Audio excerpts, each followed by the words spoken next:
it as we want to make it as conversational as possible. And as you know, it's been recorded. So please feel free to raise your hand, use the raise your hand feature if you'd like to speak, or simply drop your questions into the chat at any time. I'll be weaving your questions into our discussions as we go. We've also reserved some time for the dedicated Q&A at the end. So feel free to leave your cameras on if you'd like to. Now, we're here today because health is the foundation of everything we do. Our goal is to bring Covered California's message of coverage, access, and wellness directly to our Black and African American communities, and of course, to our immigrant communities here in Bakersfield and throughout the Central Valley. We know that navigating insurance can feel like a maze. Even to me, sometimes I get so confused. So we've created a space to be a trusted, accessible corner where you can talk openly about affordability, your coverage options, and how to break down the barriers that often keep us from getting the care we deserve. Now, we've chosen a virtual platform like this to meet you exactly where you are, whether you are at home, you're at the gym, you're on the go. By the time we end today, we want you to leave with a clear and actionable information to help you and your family stay covered, stay informed, and make healthier engagement and decisions during the open enrollment season. And our special guest for today is Dr. Monica Soni. She's the Chief Medical Officer of Covered California. Dr. Soni, I'll let you, tell us a little more about yourself.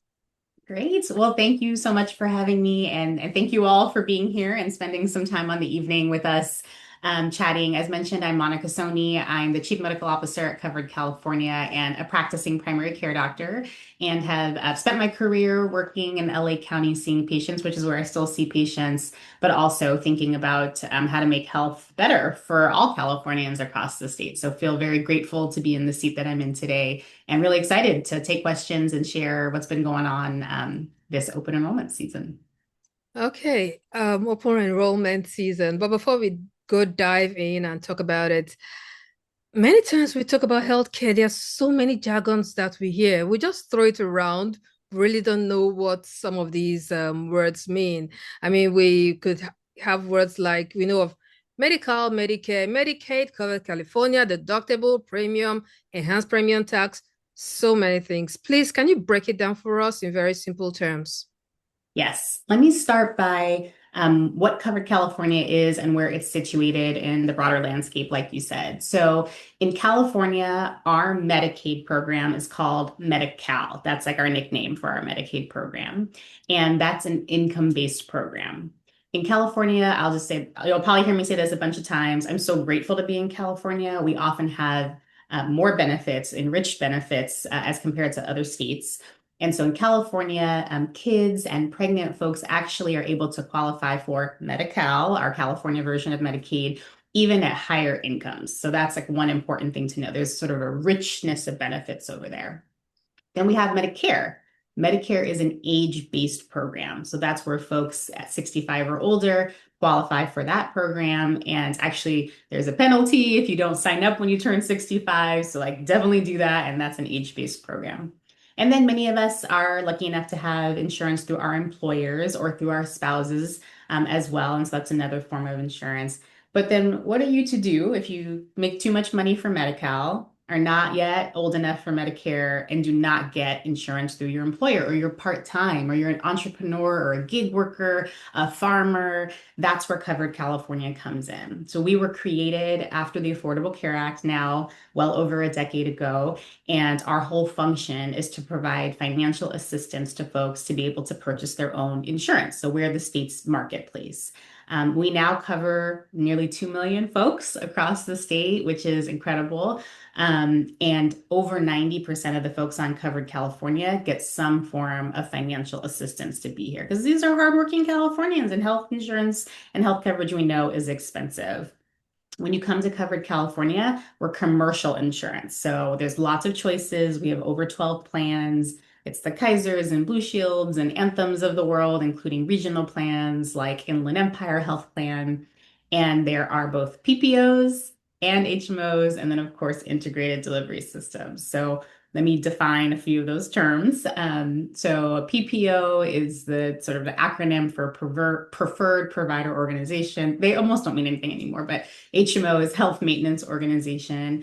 And the way to think about it is an HMO, generally you start with that primary care doctor, and then they're able to support you and link you to other folks usually through referrals. And then a PPO is usually less referrals required for specialty care. Although, frankly, in this day and age, often you need a referral from any services, but often has a broader network as well. And then we use the term integrated delivery system to describe systems like Kaiser or in San Diego, Sharp, where both the insurance company and the providers or doctors that they support are kind of all part of one big system. So all of those flavors are available on Covered California. Um, I'll say a little bit about deductibles and out-of-pocket costs, if that makes sense. So, um, we also have different, what we call them, metal tiers on the exchange. So let's say that you're looking at the costs of insurance and you know that it's hard for you to maybe come out of pocket every month with a big, dollar amount. So you might make a choice to say, okay, I'm going to choose a plan maybe with a lower monthly premium. Whatever I have to pay out of pocket just to have my insurance, I want it to be as low as possible. A lot of times, like a bronze plan will have a higher deductible under that circumstance. So yeah, every month you're paying out kind of a low amount every month. But if something happens to you, the amount you are responsible for at the hospital or at that clinic, it's all coming out of your costs, not the insurance. As compared to maybe a silver plan or, gold or platinum, you might pay more every month. Maybe it's, a little bit more than, you're stretching for that potentially. But when you do have something happen, the insurance will pay first or will pay more of the cost of that. So it's just a trade-off. It's a trade-off based on what your medical needs are, how many visits you think you're going to have, the type of visits you think they're going to be, and what your budget is, frankly, every year. So when you come to coveredca.com, like we explain each of these, all the flavors of what we have, and we're here to help you support your decision making because it is complex, just like you said, and there's lots of acronyms and lots of jargon. Okay, thank you so much. I think that's detailed enough for us to get going. Man, when you speak, I see Covered California as a shopping mall. Then there are different shops in the mall. Then you can now point me to say, what's your budget? Okay, you want to go here? Am I right?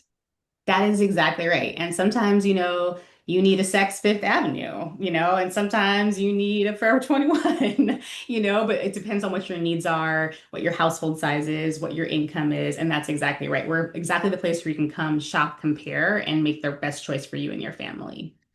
All right. Right now we're in the open enrollment period. So why is it critical at this time? Yes. So this is similar to folks that have had to sign up at your employer. Uh, Health insurance works the same way any other insurance works, right? It spreads risk across multiple people. And so you have sicker people who are going to have a lot of needs and also potentially spend more money out of their pocket and across the system. And then you have younger and healthier people who maybe don't anticipate to use as much, maybe cost a little bit less for the system. The only way to keep care affordable for everyone, including for the sicker people, is that you have to have a big pool to spread the risk across. Young people, old people, healthy people, sick people all have to be in the same pool, or else we all pay more for it. So the only way to do that is figure out, well, okay, it's open enrollment right now. We figure out who's in the pool so we can try to keep prices as low as possible for everyone. So that's a defined period. It starts in November and it ends January 31st of this month. That's the open enrollment period where folks can sign up for their coverage in 2026. Wow. So we have a little over 2 weeks to for the open enrollment to end. The Hmm. clock is definitely ticking. Yes. So now what are the early trends showing so far? I mean, who's been covered so far? When are we going to have a full picture of how many Californians secured coverage this year? Yes, so we are still counting, right? Because, like you said, the clock is ticking, but people still have time. And many folks renewed right away as soon as open enrollment period begun. So we know that we're definitely north of 1.5 million folks renewing right now. Hooray, great number so far. But we also know that our new enrollments are down. They're down by almost 30%. and we have seen a number of cancellations. We've seen almost 200,000 cancellations so far, mostly because of some of the affordability challenges. I know we're going to talk about the enhanced premium tax credits soon. So, I think there are things to celebrate. And then I definitely think there are people I'm worried about right now who are not renewing, not signing up, or canceling their plans, usually because of sort of sticker shock. Yeah, I mean, we're going to talk about people canceling plans and all the many things that come with it in a bit. But quickly, for a young person who feels healthy and says, "Hey, I don't need a doctor," what does being covered actually mean for their long-term health and financial stability? Yeah. One of the things I like to always draw attention to is, I practice before I started practicing before the beginning of the Affordable Care Act. And it would be a very common experience that I would be admitting someone to the hospital or taking care of someone in clinic who was in their 40s, young, invincible, but that I was diagnosing with some advanced metastatic cancer throughout their whole body. 42-year-old now with advanced cervical cancer or fill in the blank. That was a common experience. That was almost every week you'd see some really heartbreaking story like that. And most of the time it was because folks had delayed care. Maybe they weren't listening to the warning signs in their body, or maybe frankly they had no symptoms at all before they ended up with a really catastrophic diagnosis. And here I am then with a 40-year-old having end of life conversations or talking about hospice care for something that's preventable, could have been prevented, could have been cured, and could have been caught upstream. So, part of what I like to highlight is, we went from 17% uninsured rate to less than 6% with the Affordable Care Act.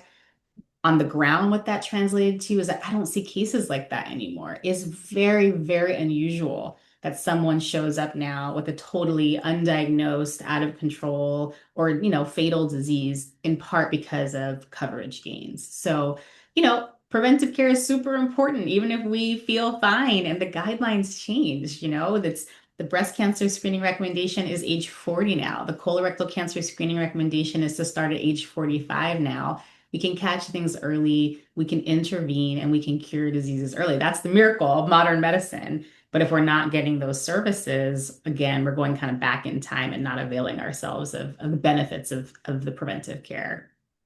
Mm, mm. Now, earlier when you were talking, you talked about the different levels of insurance, the bronze, premium, and all. Who qualifies for which? I mean, I could decide maybe I earn a lot of money, but I want to, you know, enroll for the bronze because I feel, hey, I'm always feeling well. I mean, if I why should I enroll for the premium? So, and how do you decide who enrolls for which? Yes, we don't decide. Again, it's a shopping mall. You get to choose if you're feeling bronze that day, if you're feeling platinum, that's absolutely your choice.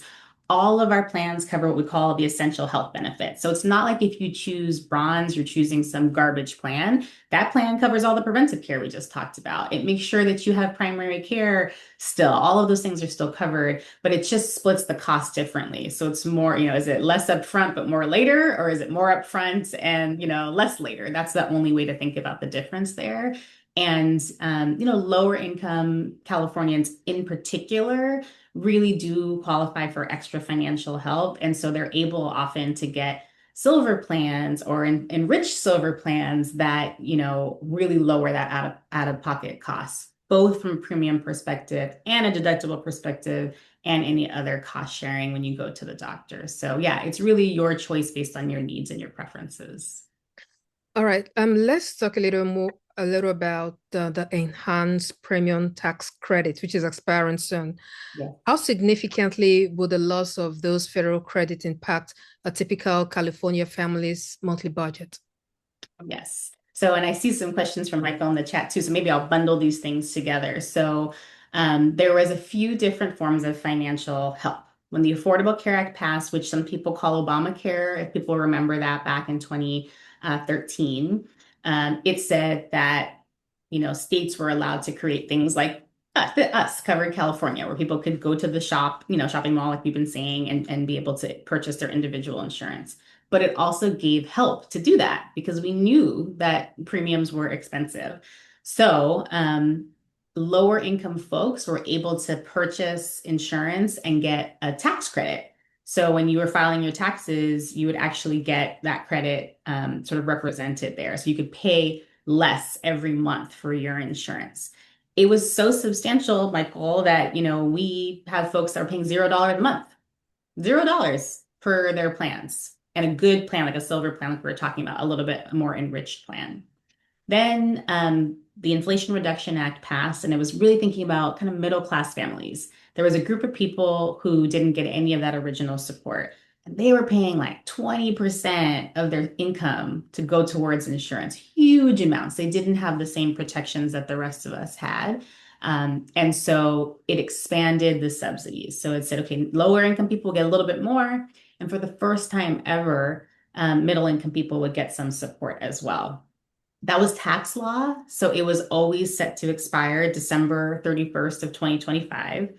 It did expire, but we had the longest federal shutdown in the history of America over this issue, enhanced premium tax credits for the exchanges, state and federal, and it did not come to resolution. Congress was unable to resolve it, and it's still an open issue.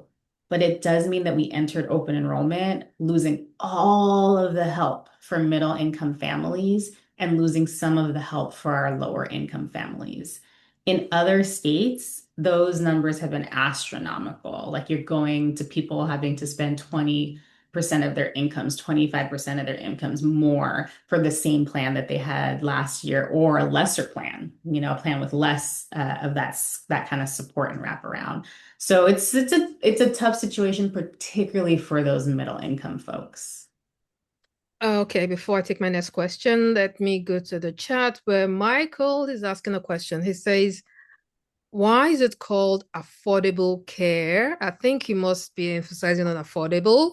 And what's the cheapest and what are the numbers? So he has a question and he has two others. Let's take that first. Yes, yes. So, I didn't name it. So I'm not going to take ownership over the naming of that. I do think the ambition, of course, was that it would make things more affordable for us all. I think what we know happened instead is this piece of law is the most litigated piece of law Mm, of any piece of law that has existed in the history of America.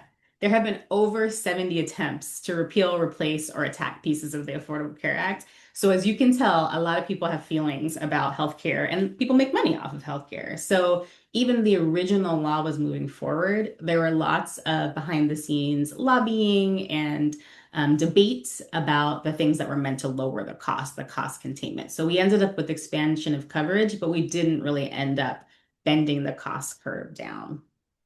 mm. Okay. Michael, I hope you're fine with that. Okay. I'll take one more of his question, then we'll go back. So he says, what does financial help look like? Yes. So, and his last question sort of Okay. related to it, which is, Okay. if you don't have income or very little income right now, that's very challenging, but that's exactly who we're meant to help. So, our lowest income folks can still pay nothing every month or $10 or less a month. And yet again, we're talking about Kaisers, Blue Shields, Anthems, LA Care, Inland Empire Health Plan. You can take your pick and be covered for the year. Now, it might also be true if you really have no income at all, that qualifies you for Medi-Cal in the state of California. But if you come to coveredca.com, we'll help you figure out, are you with us or are you with Medi-Cal? And so again, like just coming to our website, answering the 4 questions will really give you a sense of how much we are able to reduce or subsidize premiums for you, or if Medi-Cal is the best path. Mm, thank you. Now, I believe that because of the enhanced premium tax, which has expired, California has this $190 million to cushion the blow. So, how are you prioritizing these funds, and which specific populations will not benefit from this? Yes. So this is where we're lucky to be in California. There are other states that, first of all, didn't expand Medicaid, have no funds that they're allocating to try to cushion, the blow, like you said. But we did. We lost $2.5 billion in federal funding from the enhanced premium tax credits. So obviously, $190 million does not close the gap. The math does not math. But it is enough that we are able to, again, reduce the premiums down, particularly for those lowest income folks, and try to keep, things at least stable so they're not going from $100 to $200. They're able to sort of stay in that more affordable range. Part of the reason why you don't see me saying it costs this much for everyone is it does. It depends on your income, your household size, you have kids, how many people need to be covered. But again, if you go to coveredca.com and just answer those 4 questions, immediately you'll get some information. I'm not being coy. I just don't want to give you information that's not applicable for your family. But our target is to really focus on those lowest income folks. Does that also cover Fred Prince's question on the chat where he says, one of my employees wanted to know what is the maximum you can make to qualify for medical? Yeah, so the cutoff, again, depends because if you're pregnant or you've got kids, there's different thresholds. But usually what's used is the federal poverty level. And so the way that we think about it is if you're at 138% of the federal poverty level, you typically will qualify for Medi-Cal. But if you make more than that, you come to us. And so, yeah, Fred, if you'll send your employee to coveredca.com, we spell out all of that information. We break it down just by your salary range and say, oh, great, you qualify for Medi-Cal, come here or reroute you to our platform. Okay, I think I'll visit there too. Great. Okay. All right. So, when the times are tough and families now have to, cut the budget, they have to choose between groceries, gas, health insurance, housing, coverage, and so many things. So they decide to cut out things. What's your message to a family that feels that is in this kind of dilemma, who assumes that, you know what, I think maybe health insurance should take the back seat? First, I want to just let them know they're not alone. This is the most common thing that we hear. California is an expensive state. To live here is very challenging. We know that folks are making trade-offs between utilities and childcare and, yes, of course, insurance too. And I would say this first, don't assume that you cannot afford coverage. There's a lot of noise happening nationally. We've talked about how much this has been on the news and other places and online. But California is in every state. We have more programs in place. We have more support for people, and we really are using our dollars in very strategic and thoughtful ways. And so rather than just assume that they can't afford a plan, come and check and see and let us figure out what we can do for them. I'll also say this is like the less I don't know, sexy part of it, which is there is still a penalty in the state of California for not being insured consecutively for 12 months. And so, Mhm. for an individual in California, the tax penalty is almost $1,000. So you are going to be hit one way or another, and better to have that $1,000 go towards insurance that actually gets you something than to just go out of your paycheck into, the government's fund. Okay, I'm just learning that there is a fine Yes. if you're not in. So it's better to just, I mean, at least even go for the minimum and at least get insured. Yes, and it's per member in the household. It's not Hmm, just by household. So it's not per you, household. your kids, your husband, like everybody gets that penalty. So when does a dependent grow out of the family package? It actually it comes when you file your taxes, it gets deducted if you cannot demonstrate that you had consecutive insurance for all 12 months for everybody in the house. Okay, so when does a dependent in the family grow out of the family package? I mean, at what age Oh, do I start? oh, yes, yes, yes. Yeah, good question. I think my understanding is it's under 18. Under 18. Okay, okay. All right. So now, if someone misses this deadline we're talking about now, or finds their plan has become unaffordable, what's a realistic plan B option? Yes. I'll just tell a story. I was at another community event, and there was an older woman who had not yet qualified for Medicare. And she was talking about how she's been getting sicker. She has a bunch of medication. She has specialty visits, every couple months. And she went to renew and she could not afford it. And even she looked at going downgrading to bronze, and she was like, I cannot, even if I can afford the premium, I can't afford my monthly copays anymore. And I'm just going to tell you the truth. I was heartbroken and crushed in that moment because there are not a lot of other options, unfortunately. I mean, it's my job to think about this and to strategize. And so I am working with others across the state to try to figure out what are the county programs that exist. what are the charity care programs that exist at a hospital level, which free clinics might still be seeing people, but that's not a viable solution, right? That's a little bit of like duct tape and hope that we're assuming will help people who are in the middle of cancer treatments and care plans. So it's just a really challenging situation. If you're in the group that no longer has any tax credits or subsidies and you're deciding to go uninsured and you're, in the middle of a care plan, there's not a great alternative for folks. It's really a really challenging situation. I'll say this though, for folks, kind of like Michael was sharing, if you miss the deadline and you lose your job or you get divorced or your life circumstances changes, we have what's called a special enrollment period. So you can come on to the exchange later in the year after January 31st, again, if there's like a life altering circumstance for you. Mm.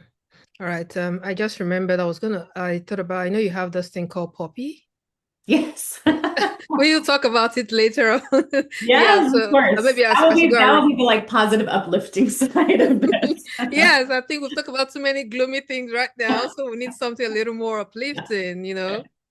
Yes. Okay, so now how concerned are you about the spike in the uninsured rate leading to delayed care for chronic conditions like heart disease, diabetes, maternal mortality, which are pretty much prevalent among Black people?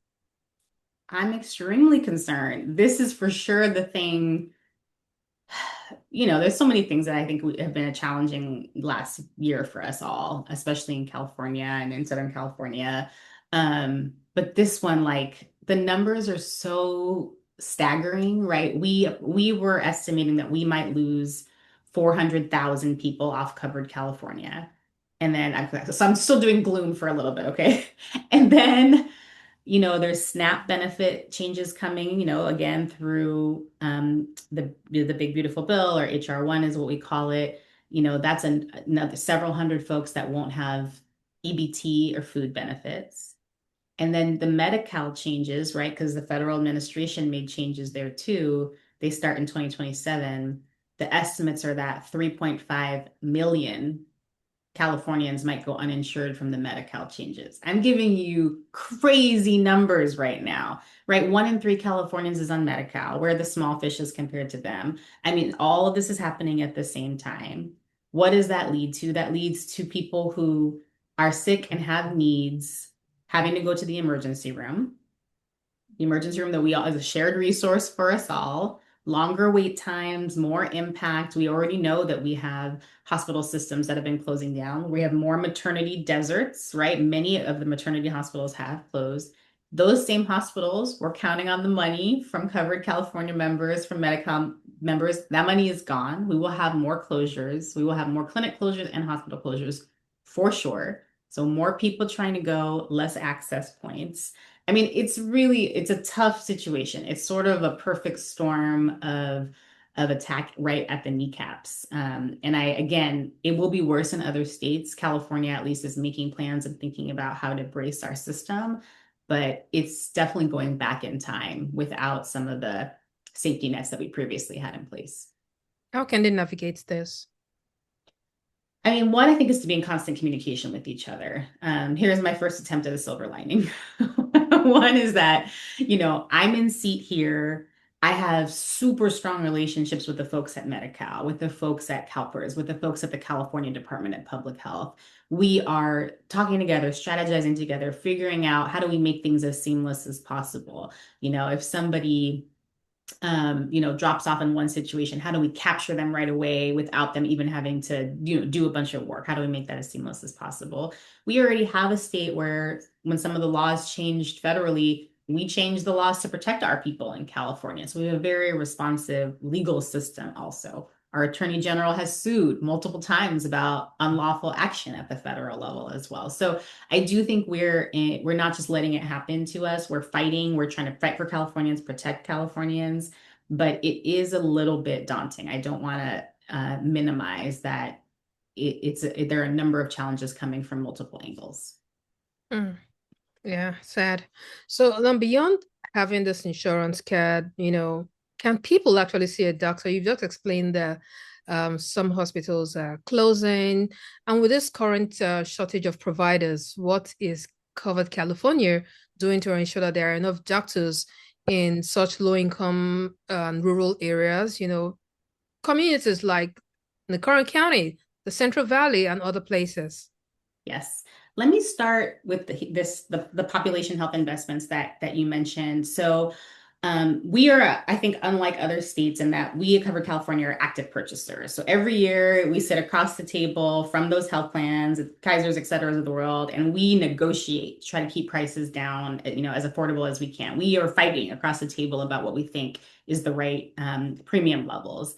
And to be on Covered California, those plans have to sign our contract that has a number of expectations about access, about primary care, about quality and equity. And if they don't hit those expectations, one, we can kick them out. We can kick them out of Covered California. But two, we can also make them pay, right? There are penalties and financial incentives for them to, deliver the care that we want them to deliver. This is not a state where we have health plans just getting rich off of the exchange. No, we have high expectations for them. So we set a program in place that said, look, at a minimum, people should be getting colorectal cancer screening. Their diabetes, their high blood pressure should be controlled. And if not, you're going to have to pay. And we collected over $15 million in 2025 from those poor performing or underperforming health plans. And we had the opportunity to reinvest it in, as you're talking about, the practices that are really doing the hard work, the practices in Kern, the practices in Central Valley. So a portion of that money went to small, independent primary care practices in community who look like us and who are supporting both Medi-Cal and Covered California. And for 2026 into 2027, we're actually thinking about using sort of that next pool of funds that's going to come from underperforming health plans into workforce investment. So like way upstream, what does it look like to have, high schoolers and college students and post-bacs actually go and do work in these, more under-resourced communities that do need those providers. So we're really putting our money where our mouth is in this place. It's not going to solve the problem tomorrow, but it is at least a step. It's a seedling to try to help us address the workforce shortages. It feels like we're keeping our fingers crossed. I hope it's not just hope though, right? It's a strategy and hope. Okay, let's quickly take this one in the comment section. Michael says, what's the root cause of those high medical costs? It's not like this in other countries. Now, Michael No. needs to know. No, it's not like this in other countries, and it's not like this in Canada. You're 100% right. It's multiple factors. One is consolidation. So the issue right now is actually consolidation. So you have big system gobbling up small system, big hospital gobbling up small independent practice. And then you would think, okay, great, bigger, centralized, you'd have more efficiency. The opposite is shown to be true. What happens is prices go up, access goes down, and things don't get more efficient. Mm. Consolidation is definitely one of the biggest factors. The next factor is we have a lot of middlemen, right, who get to skim money off from what's happening at the point of care through where you pay. There are many folks in the middle who are not necessarily adding value to your life, to my life, but it's a business model off of it, right? Whereas it's a capitalist society and healthcare is traded like a commodity, like anything else. And so many people, if you can find a way to make money off of it, they're making money off of it. All of that also raises the costs.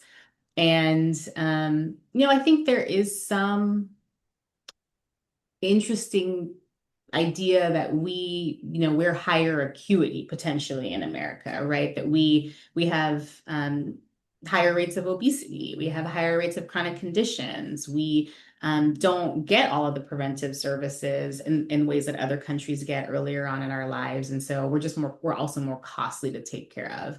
The costs are higher to take care of us, but also we are actually a little bit more costly to take care of. All right, thank you. And so I see that you've done a lot of, you've tried to reach out to people as much as possible. You've run digital ads, you have virtual sessions like this.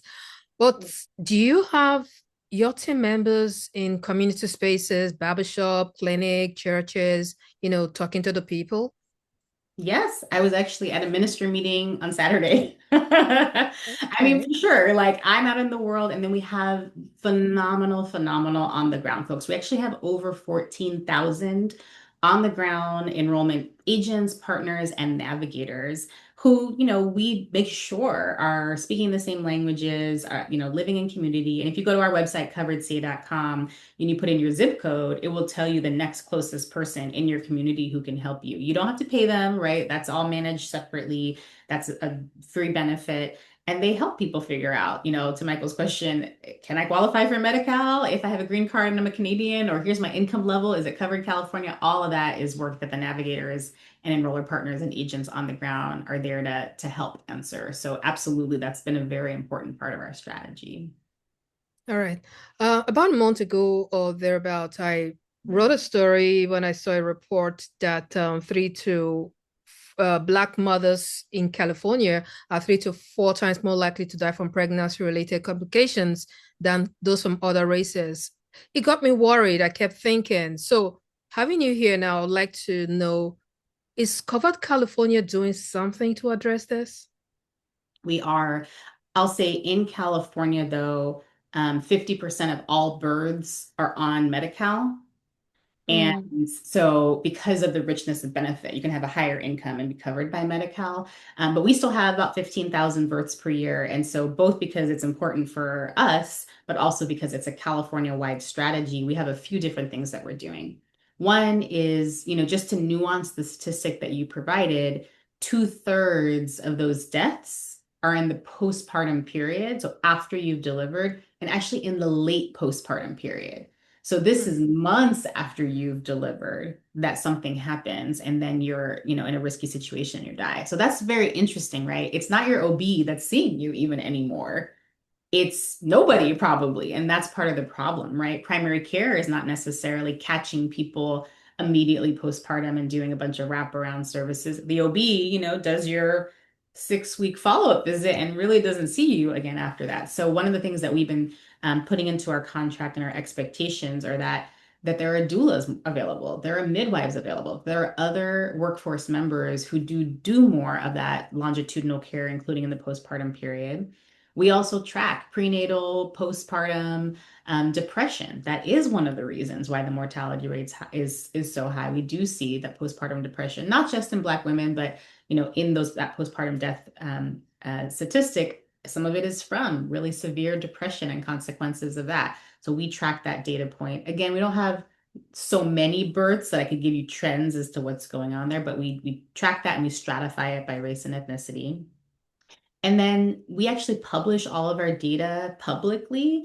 So if you wanted to go right now online, you could see, what is Melina's breast cancer screening rate for Black women? What is the primary care utilization for, Asian men? All of that is available. And so we do try to be very transparent, look for disparities, and then hold our plans accountable when we do see those disparities. So we're doing some things about it, but always there's more to be done. mm. Okay. Still in line with that. In the current political climate, are you seeing eligible immigrants hesitate to enroll because of concerns about their status or other factors? And how do you reassure them? I'll tell you this, which was a very devastating set of months for us. Under the previous administration, it was the first time where Covered California was able to offer coverage and financial help for DACA recipients. And so we did a whole campaign, we reached out to folks. And then in the middle of 2025, that law was changed by the current administration. And Mm, so we had to call people and disenroll DACA recipients from insurance in the middle of a year. mm, It's devastating right now, right? Our mission is to improve the health of all Californians. California is a state of immigrants. I'm in LA. LA is a city of immigrants. These are just facts. We have the highest number of immigrants across the states. It's like us in New York battling it out. And we've seen, we know more changes are coming our way starting in 2027 again because of expectations changed with this federal administration. um, who counts as lawfully present has changed. So refugees, asylees, Victims of trafficking are no longer eligible for help, those financial subsidies. I mean, it's just like, this is just like, again, heart-wrenching for us. So for sure, I think people are confused. The laws are actually changing. Eligibility is actually changing. And then, I'm in LA. Folks are getting snatched off the street also too. So the whole climate is really challenging. Our message is this: if you are eligible, which we continue to fight for and advocate for expansions of eligibility, you deserve, coverage. And we're here to follow the law. We always follow the law, but we're also here to try to make sure that we cover as many people as we can. Okay, I think we've gone gloomy for too long. Let's talk poppy. Okay. Yeah, I mean, come on. It's these are quite unusual times. So, I mean, give us something to cheer about. I will. I will. I was a cheerleader in high school, so I do feel like I can really feel it from deep inside my gut. So I'll say this. I feel so grateful to be in this seat. So when I came into the seat about 3 years ago, I told you about this health plan accountability plan where, we were going to collect millions of dollars and we didn't actually know what we were going to spend it on. So one of the things I told you about already, we're supporting small independent primary care practices in community. But the other two population health investments, or POPI as we abbreviate it, is we knew, like to your earlier question, families were really struggling between making trade-offs. When we called people or surveyed people, they're like, yes, like food is so expensive. Remember eggs? Remember that eggs for a while? Like people were really struggling. And they said, what's getting in the way of me achieving my health and wellness is the finances, really. And so we were thinking, but well, what can we do about that? So for 2025, we were able to use a meaningful portion of those funds to give people money, a reloadable debit card to be used at food and grocery retailers. We are supporting over 13,000 individuals across the state, and they get money reloaded on their card every month. And I just got to tell you that we're doing sort of a study to figure out, is it working? Did it help? The stories are incredible. Folks talking about, finally they're able to purchase healthier foods. They've lost 30 pounds. They're spending more time with their kids. They're teaching their kids how to cook in the kitchen with them. Their stress levels are down. It's all these, it's intuitive to us, but not necessarily to the academic world or policy world. You give people a little bit more financial breathing room where they're not making such tough trade-offs, so many parts of their life improve. And so that's, we've put several $1 million there just going back into the pockets of our enrollees. And then the last one of the three is, for the babies that we do have on Covered California, we want to get really far upstream, right? How do we prevent some of these diseases and illnesses and outcomes we don't want? Got to start almost before they're born, but we're starting as close to that as we can, which is for all of our kids who are 2 and under. We're putting up to $1,000 or have the opportunity to put up to $1,000 into their child savings accounts. So we're doing that in this partnership program that's called Cal Kids, another state program, which PS, every kid in California born after 2022 is eligible for this account. There's money sitting there to be claimed. So everyone please look that up if a kid was born in California.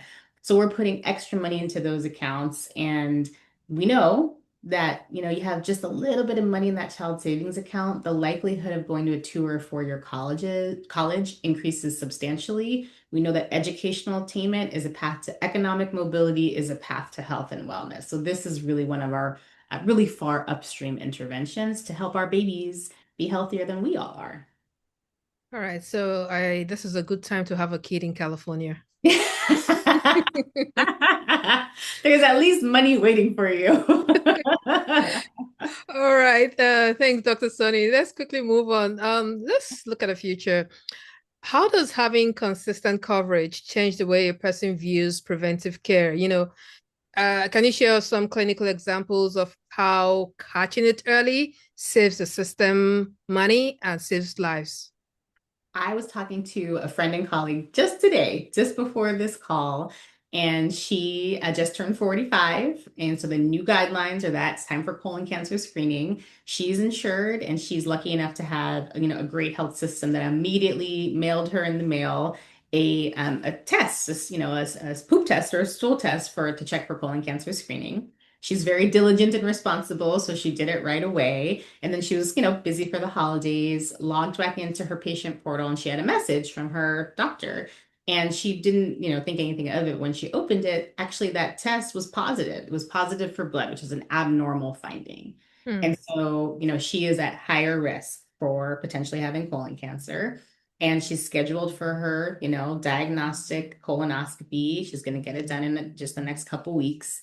And hopefully, fingers crossed, there's nothing, right? Hopefully, that's going to be a normal study. But even if it's abnormal, it's going to be much, much, much earlier. It's going to be something that will be curative, and it's going to be something that, to your point, will be cheaper to treat from a true cost perspective, as compared to waiting until you don't feel good. You're pooping blood, you're having stool that are skinny like a pencil. That means you have a big mass pushing in your colon. I guarantee you to be even to do operation on that, chemotherapy, radiation is a much more complex treatment course. It's much more expensive. And of course, the outcomes are much worse in terms of life and also morbidity. So there's just example after example after example of that.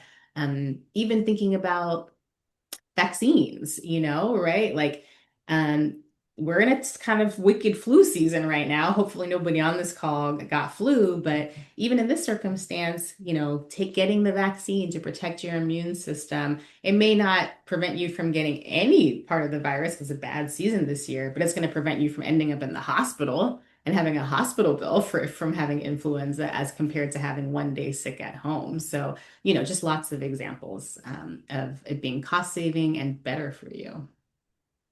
All right. Fred Prince says, does Covered California have a referral program for its clients or for mental health care providers here in the Central Valley? Thank you, Fred. Yeah, one of the things I didn't talk enough about is that part of those essential health benefits, which is covered any plan you choose, every metal tier is also mental health, behavioral health, and substance use care. And we do require that, let's say you prefer to do telehealth. You want to do it at home in the comfort of your own space. You don't necessarily want to go in. Telehealth mental health and in-person mental health has to be the same cost, copay, and it can't be more expensive for one versus the other. And so all of our plans have mental health providers, behavioral health providers. Our website has information on it for in the Central Valley, and the plans that are in Central Valley also have a search feature where you can find those providers as well. So yes, absolutely. And I'll just say about the telehealth, we have seen huge increases in folks using behavioral health services since the pandemic. And about 70% of those visits are telehealth or virtual because people, I think, like to be able to do it at home versus having to travel across town. Okay, thank you. Um, Dr. Soni, I have one of your favorite quotes I'd like you to speak to. You say, you can't use your health insurance if you don't have a health insurance. I like it. This sounds a little tricky. Can I you think please speak to that? Yeah, I think what I mean is, we can have all the debates we want and conversations about copays and networks and benefits, but it doesn't matter if people are locked out at the front door, right? Because being uninsured turns every health need into a financial crisis, right? We know that that is the worst case scenario. People delay care, they avoid care. And so our first job is just to get people covered. It's like the basics, it's the fundamentals, it's the foundation. Once you have that insurance card in your pocket, absolutely, we have to fight to make sure that coverage is meaningful, that primary care is accessible, that preventive services are free and that you're getting them, and that the benefits reflect the realities of, what working class families need, not just something being on paper. So, I think there's sort of the stepwise, and the first step is coverage. All right. You must have touched around this a little, but I would like us to talk a little more on it. You say one of the biggest fear low-income families have going for a free checkup Mm. is living, and surprisingly, you're told, hey, you have a $200 bill.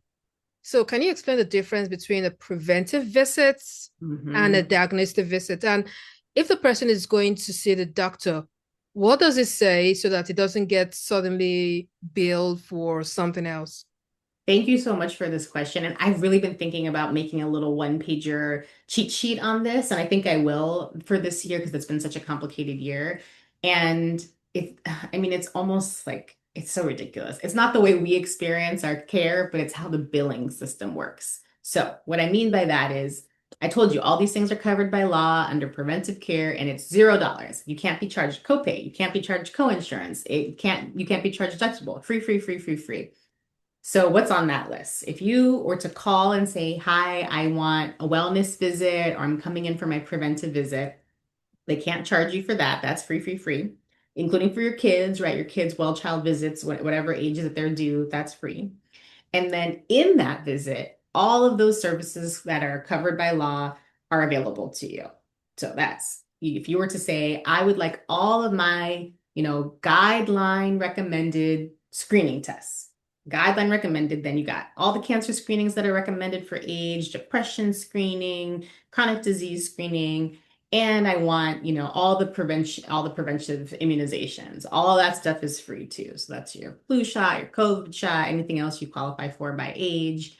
That's all free. But here's the trick, Cecile. If you also say, "Oh, but I got some back pain," oh, the whole visit changes. Now that's not just a regular visit that's going to be free. That's that one little thing you said. That back pain changes it now, not just from a free wellness visit where everything's covered, and that one gets coded differently. It's so silly. I know that it's ridiculous. I wish it wasn't like this, but it's the truth. Anything that's sort of a sick complaint is not necessarily free. Everything that is under that preventive list is free. I think people need to have that preventive list. And you please I will. get the cheat sheet for us because I'm gonna do I it. mean, for instance, I go to the doctor and hey, I want to do my preventive care, everything. Then I say, okay, so is there anything? And I'll think, and I say, oh, I had a headache yesterday. I had a headache yesterday. I don't know if it lasted for a little longer. Could you just, then suddenly I get a bill of, I'll be like, hey, hey, hey, I came Yes. for preventive care. I know. And I almost, I know this is being recorded, but don't tell anybody I said it. But I almost think you should group it, right? Like go for that free visit, get everything on, that I'm going to put on the checklist, and then put all your sick stuff together, right? Okay, I got back pain, I got my headache, I got this, because then like that visit's only billed once versus like five different visits. Yeah. Obviously, if you're sick, you should get seen right away. I'm not encouraging people to wait if you're really feeling poorly, but I do think it's this artifact of the law and the gap between the law and how we experience health and then how billing and coding works, which is just, but you can contest it. If you think that you Hmm. really only did preventive stuff that day, you could go back to the billing office and be like, "I contest that that's not what happened." And sometimes they'll take the code back out. So, yeah, right. Yeah, I think people should know that they can contest these bills. Hmm. Yes, for Okay. sure. Um, okay. We are already in Q&A, so please, if you want to ask your question, you can raise up your hand and the with the icon there, or drop your message. Yes, but I'll just go with a few more questions. Now, Dr. Soni, following the recent closure of public health clinics in Shafter and some other places, and you just mentioned some of this, many families in Kern County are now in the healthcare desert, like we call it. For those who have covered California insurance but no longer have a local clinic to go to, what's your advice on how they can actually find a provider that takes care of their plan? Yes. I would say definitely like pick up your insurance card, look at the back and call that insurance company or go online and look at the provider search directory. One of the things that I like to highlight is in California, we have a lot of consumer protections and rights. And one of them is called network adequacy. You have to be able to, people never believe me when I say this. You have to be able to see a primary care provider and a specialty care provider in a certain number of days. That's the law in California. And we have a regulator in the state of California, the Department of Managed Healthcare, that tracks that. So if you're calling and they're like, "Oh, the specialist is not available for 6 months," and your doctor tried to send you there, that's a complaint that you can file with your health plan or with the state of California. And they have to get you an appointment sooner. Now, I'm not saying everyone wants to fight all the time about this. Start by calling the insurance, start by using the search feature. But if you're hitting barriers, absolutely, you got to escalate that because then it's the health plan's responsibility to find a way through telehealth or other, services, even transportation to get you to a provider. Hmm. Okay. Now, if the budget pressures and the federal uncertainty we see continue through in 2026, What keeps you up at night regarding whether everyone, regardless of the income or background, have a fair access to healthcare in California? I know you don't want me to doom and gloom again, but it's just that back before the Affordable Care Act passed, we knew how to work the system, right? You knew who to call to get the free thing or how to overbook, and you had all these programs that were in place to take care of people that had no insurance. Once we had coverage expansion, we shut those programs down. We don't have that free clinic. We don't have that program anymore. That money's not over there for uninsured people anymore.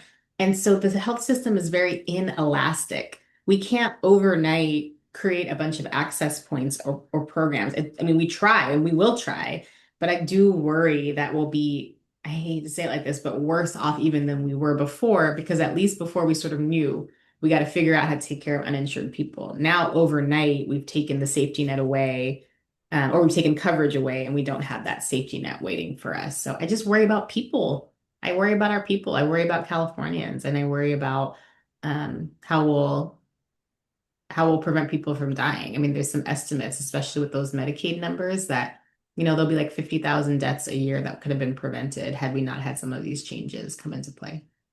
Hmm. Now, what's that one myth or maybe two that you may want to sensitize people around? That piece of misinformation you see most often, especially in local communities like this, you want to help us debunk. One, Covered California is not an insurance company. We are just Californians fighting for other Californians. We're government employees here, for you all. And so, I hope that what you're hearing from me is, that trustworthy information. We don't have any skin in the game. We don't get paid more money for anything. Our only mission is to keep people healthy and keep people covered. So come to us first, right? Come to coveredc.com or call us if you've got any questions or concerns. And then I think the other myth is, maybe Covered California isn't for me. Everywhere I go, I meet someone on Covered California. I was somewhere yesterday, and people are entrepreneurs and gig workers, or they're contractors, and so those are folks that don't get insurance through any other avenue. And I was just talking to this young woman. She was like, "Yeah, I renewed. It was very affordable still, even for 2026." And she said, "I'm so happy that I have this coverage." And that's the story I hear time after time again. It's not actually gloom and doom for most California members. Mostly they're getting their needs met and the program's working fantastically. It's beautiful to know that you're the chief medical officer and you're still actively in practice. So, what's that one thing your patients tell you in the exam room that you wish policymakers in Sacramento could hear directly? I think there's some assumption that if we just educated people, everything would get better. If people just ate healthier, all the problems would disappear. And that's just not what's happening. The people I see are really engaged in their health. They care about their bodies. They are making smart decisions. They have good questions about drug interactions and, do I really need to be on this medication, or could I be on an herbal remedy? Um, for me, the people that I take care of they're very proactive, but there are barriers outside of them that they cannot overcome on their own, right? What can you do if all you have is $100 after you paid your bills? It doesn't matter how smart you are or how engaged or informed you are, like that is a structural challenge. And so that's what I wish policymakers would know. We don't need to make a bunch of complex rules around people. People just need money. They need more money, and they need more autonomy and agency and less bureaucracy. Okay, we have Michael wants to ask a question. Michael, please unmute yourself and ask your question. Sorry, I seem to be monopolizing this meeting. I apologize. The reason why is I'm right in the middle of it. As a matter of fact, I was going to sign up for a covered California plan yesterday or the day before, and then I saw Cecil's message and I said, "Hey, I'm going to hold on, but I don't want to do it from a standpoint of being ignorant, right?" Please, you guys who are here, don't mind me. I'm doing my consultation, even like right now. So, I've always been highly paid. And just recently, my contract ended. And so I'm kind of like, also my coverage is also ended recently. And that was when I started, like digging into this. Um, the cost per month covers my penalty for the 12 months from what I've seen on the website. So it's almost like, hey, I'll take the penalty if you know what I mean, right? Yeah. And I'm an engineer and we deal with numbers, right? I talk to the providers, oh, hey, how much is my visit? And I hear things like, oh, it's $100, oh, it's $80. So, and then I do that 2 times a year, right? And then I'm like, I'm going to be paying $2,000 per month for 12 months to avoid $900 in penalty. Doesn't make sense. All of this doesn't make sense to me. So I was really glad that Cecil got you in the room. Secondly, I am Canadian. Mhm. I have an option of just packing my things and just going back straight to Canada, but I've been here for 12 years, and I'm not in the mood to go back to Canada yet. So please make me stay. I gotta do a pitch right now. So your math, it's real math, right? Like I just want to validate what you have just described. And I think that, there are people who will make an informed decision to gamble because that's really what you're saying, right? I'm going to cash pay for whatever my couple visits might be, and I'm going to pay the penalty, and that's going to be what it is. I think that is a reasonable path. No, no, no. I'm not thinking along those lines. I'm Yeah, just doing my analysis. I've not made up my yeah, mind yet. totally, totally. I came into this meeting thinking that there will be options. Yes, So one yes, of the options I heard from you was medical, but I don't know if I qualify for it. So yes, maybe you want to tell me, as somebody who has a green card, who's Canadian, do I yes, qualify for yes. medical? Who was high income 3 months Before. ago? Yeah, Yeah, yeah. exactly. Mhm. Totally.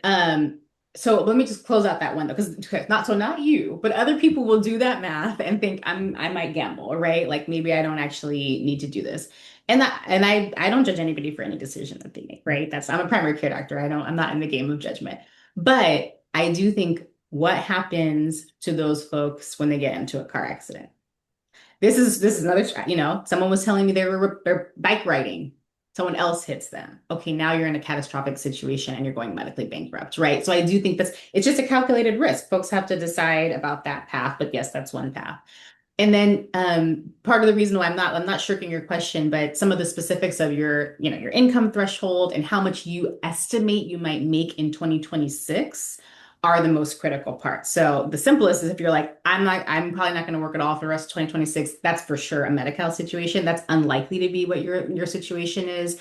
And so if you do think that there'll be income coming in, enough income that you will you know, exceed the Medi-Cal threshold, then Covered California is a great choice. But sometimes people do a hybrid. You're zero right now. So maybe it's a Medi-Cal right now, and then when you have to do redetermination on Medi-Cal and re-enter your income, and then you could always transition to Covered California later. Already, then you sort of prorated your cost across the course of the year, so that might be also a very effective strategy since you are truly zero income. You're not gaming the system. That's what Medi-Cal is for. It's for folks that are zero income. Okay, nice. I don't intend to be zero income, not my type. The only thing is, right now it's unpredictable what I'm going to make, but I do know that I likely would make above poverty level. Yes, But at the same time, I'm checking my options. What really are my options? Do I really have to pay that much for coverage? right. You know, all the options I saw, looking at deductibles and stuff, just ranges from like 1,700 a month to like $3,000 a month, for myself and my wife. And I hear that that rate is likely to go up by 90%. Is that true? It depends on the income level. That's right. So that middle income folks that have no more subsidies at all because of the federal government expiration of those subsidies, they're getting hit super duper hard. That is definitely true. But lower income folks who are, right, not necessarily, let's call it someone who, teacher, $60,000. Many of those folks are $10 a month or per month, $50 a month, and getting a silver plan for that. So if you haven't gone poked around again one more time, I think given your circumstance, it's not going to be a $3,000 a month for the two of you. That would be very surprising to me. We don't even have that many options that are quite in that bracket. Okay, last one. Please, can you give me somebody to talk with? Because I really want to sign up for my plan, but I didn't want to go into it being ignorant. Yes, absolutely. So I think in the chat they put our 800 number also. We are open every day. The people, our service center is so phenomenal. Like they will have all of the true answers to the questions you're asking right now. They'll even ask you more detailed questions like, okay, are you really only going to go to the doctor twice in 1 year? Okay, maybe a bronze plan is all you need then. Or, okay, did you have some medical issues that were sort of residual? Or do you have medications that you want to refill? All that information they're going to want the details of, and then they'll be able to help support you for that decision. So for sure, just call tomorrow, that main line. I think that you'll have a great conversation. You'll end up feeling confident about whatever path you take. All right. Thank you so much. You're Mrs. welcome. Jill, this was awesome. Thank you. Thank you, Michael. Nice to see you join us. Um, I see let's take something Lily from Parker's question on the chat. Lily Parker says, does Covered California cover or provide diabetic supplies? Yes, thank you, Lily. Absolutely. And all of them. So actually, the state law in California is that all diabetic supplies must be covered, including things like continuous glucose monitors. And if it's a new device that gets approved, the law is very broad. And so then those things also are required to be covered. So yes, every single one of our plans, the supplies are covered. Great question. Dr. Soni, there's something I was going to ask earlier. Language barrier, digital literacy, and complex paperwork. Some of these keep people from signing up, especially people who are not so digitally literate, or in the immigrant circle are really afraid and worried. What is Covered California doing to remove these obstacles? That's the beauty of being in California. We are a diverse state and we're built for diversity. So we have all the languages represented on our call center, as well as interpreter services for any dialect or language that we don't support directly with some, we have hundreds of people who are employed by us, not outsourced, employed by us who support folks. So our call center, if you do go to our website, we have multiple different languages. Also, you can just change it and it will present different languages. Our printed materials are in multiple languages. We have a chat bot. I mean, we have a lot of different ways to engage. And like I said, we've got 14,000 folks across the state. If you just want to sit down with someone in your language and talk it out in person because you're not really into the doing it online, that's great too. And to your point, over 40% of folks who enroll need some help. It's just, like Michael's saying, super sophisticated consumer has the right questions, and still there's a lot of nuance to it. And so we encourage folks, just call us or, look up the zip code closest to you. And often our navigators will come right to you and work through it with you. So we do try to have a system that's built for everyone. All right. Besides these obstacles we've just talked about, trust is a real issue, and there are people in our community who've had bad experiences with the healthcare system. How would you help these people rebuild their trust? I hope that it starts with, micro moments like this one, right? Like we have to be trustworthy institutions. So Covered California, we're a relatively young organization, but more broadly, has government been trustworthy? Have our hospitals been trustworthy? Have our medical institutions been trustworthy? Not always. A lot of times we've caused harm and sometimes harm on purpose. And so I would put the onus right back on us as big institutions and government entities to make sure that we are showing up, that we are telling the truth, that we're answering the questions head on, that we're not shirking responsibility, and that we're making ourselves trustworthy so that folks can feel like the space is safe and welcome. So I think it starts in interactions like this one and and other ones that we try to build every day. All right. Just before we start rounding up, let's touch on mental health. It's something I'm also very passionate about. Mental health and substance use treatment is huge right now.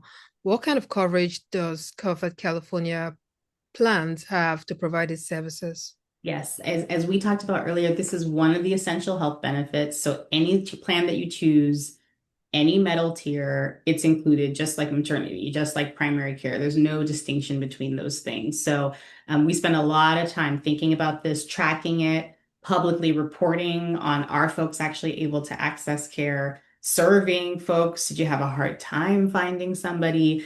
Again, always more work to be done. We know that this is an area where actually finding a provider that looks like you is super hard. Not everybody even takes insurance in that space. But we do try to track that and make sure that whatever need you have, physical, mental, equally important and critical. Okay, thank you so much. And I'll just open up the table to you. Is there any last word you want to leave us with? Just thank you. The questions were fantastic. I deeply appreciate how engaged folks were. And again, like we are Californians fighting for other Californians, really for the love of the work. And just encourage people in your life just to check out the website or call us, coveredca.com, if there's any questions you want to know. Even if you just want to understand, I will say you really should go poke around on our website. It's pretty slick, it's pretty easy. We have dental, we have vision. We also didn't talk about that. So, sometimes if you don't need the physical health, but you need the dental program or you need the vision program, those things are there too. So it's a very useful site to stop and just check and see if there's anything that you or your loved ones might need. Hmm. Okay, can someone have an existing insurance and decide I want to buy, dental to, Yes, if you don't have dental through your employer, absolutely. Dental is available for all adults. And then if you are already a Covered California member, pediatric dental is included already under your medical plan. But if you need to purchase pediatric dental or adult dental, yeah, you can just come and get that. Same thing for vision. all right. Thank you so much, Dr. Soni. It's such a delight having to talk to you. You're so delightful to speak with. I appreciate you and all your insights and making this conversation as relaxed as possible. Thank you. Thank you. Well, you did have some fantastic questions. I'm going to tell everybody, I got the questions yesterday and I said, oh my gosh, these are good ones. So just thank you for, asking the tough ones and making sure that the folks that came, really got their questions answered and are able to share information, hopefully with their communities too. All right. I would also like to I thank my publishers here, James Lucky Senior and James Lucky Jr. Thank you very much for being here. And Dr. Soni, you've helped us see that insurance card isn't just about emergencies. It's about peace of mind, preventive care, screening, and ensuring that our communities have a fair shot at a long and healthy life. To everyone watching, thank you. And make sure you take this information and turn it into action. And just a recap, here are the big three takeaways. You have up until January 31st to secure your coverage for 2026. And always know that financial help is available, even with federal changes. California has about $190 million cushion to help low-income families. And very importantly, don't leave the benefits on the table. Use your zero wellness exams and screenings as we discussed today. Now, if you have any questions, please visit the coveredcaliforniaca.com or call your local navigator right here in Kern County or wherever you're watching from. And let's keep our community served. My name is Cecil Egbere, and I've been chatting with Dr. Monica Soni, and we've had a very interesting time, and I hope we do this again.